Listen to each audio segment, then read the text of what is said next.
Help! How can I help? Sharon Horne-Ellstrom here. Welcome to day 3071 of What You Up To Now. This is a place where we talk about, and I document my journey. I started documenting it in 2018. I started showing up every day and documenting my journey, the good, the bad, the ugly, the good, the bad, the beautiful, I call it now. What I was learning, how I was applying it, what worked for me, what didn't work for me. And like I say, just because it didn't work for me the first couple of times, doesn't mean I didn't tweak and test and try to figure it out.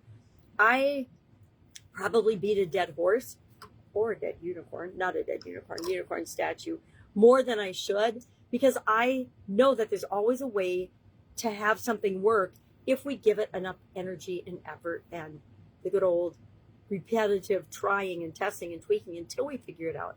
And not everything deserves that level of attention for us, right? And our topic today, we're focusing on physical health and well-being in both Supersize challenges, Supersize You annual challenge and the Supersize Your business annual challenge. And we talked about, are we listening to our body? Because it is the best consciousness facilitator, it is the best way to actually know what's going on with us if we're willing to listen. Shared a few stories where I haven't been willing to listen until it was critical. And I've had several of those opportunities in my life to listen and I didn't listen. And I've talked about that story before. We don't need to go into it again. But with respect to our business, same thing. If we listen to the right things, pay attention to the right metrics, really be aware of what's going on in our organization, that allows us to push the buttons and maximize the results that we want to achieve via our business, the reason we have a business in the first place. But that often involves a lot of self-awareness, or our self-business awareness, as well as our self-personal awareness, in terms of understanding where we are actually the bottleneck, or where we think we're awesome, but maybe other people would tell us, yeah, maybe you should leave that to the sales department. Maybe you should leave that to R&D. Maybe you should leave that to whoever. Has anyone else besides me ever heard those words uttered in our direction? Maybe not. Maybe people don't feel like they can tell you that.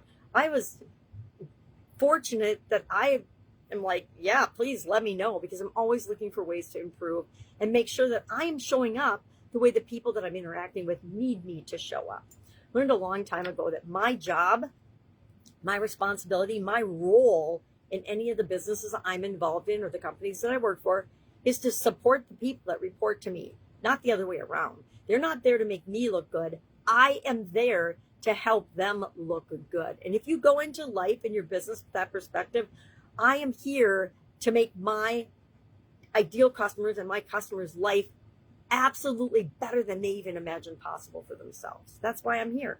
That is my overriding driving purpose and principle. How can I help you to create what it is that you want? And that might be a lofty question, but it is really what drives me from the core and from the inside out.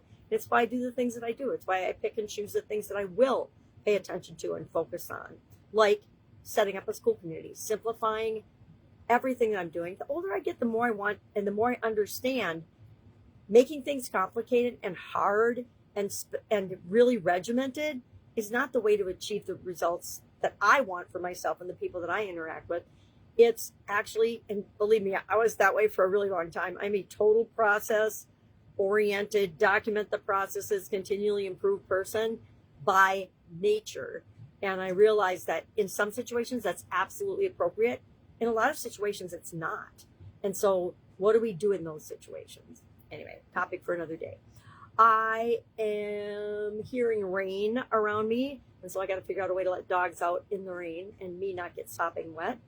If I can help you in any way with anything, all you have to do is ask. If I don't know the answer, which, let's be honest, nobody knows everything. I don't know a lot of stuff, but I also do know a lot of stuff.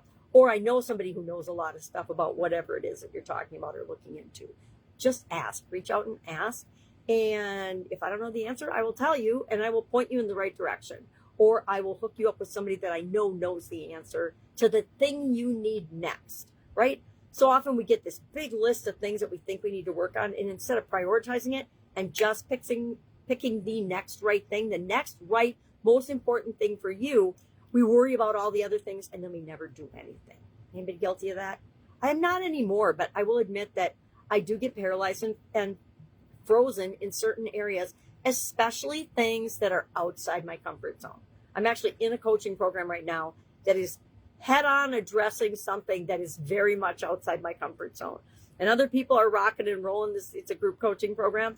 And I am not struggling. I don't like to say I'm struggling, but I am pushing the edge of my comfort zone every single day. And I will continue to until I figure it out, until I break through, because it's one of those things that is a proven process and solved problem. And when there's already a solved problem and millions of people have done it before, and just because I'm a little uncomfortable with it doesn't mean it isn't the right process. Now, once I learn it, guess what I like to do? Hand it off to somebody that's better at it than me. And I will definitely be doing that with this. But first, just like everything else, if I go through it, figure it out, experience it, I am in a much better position to decide who and what needs to happen next than if I really don't have a clue and I'm just making assumptions based on fear or comfort zone, things like that.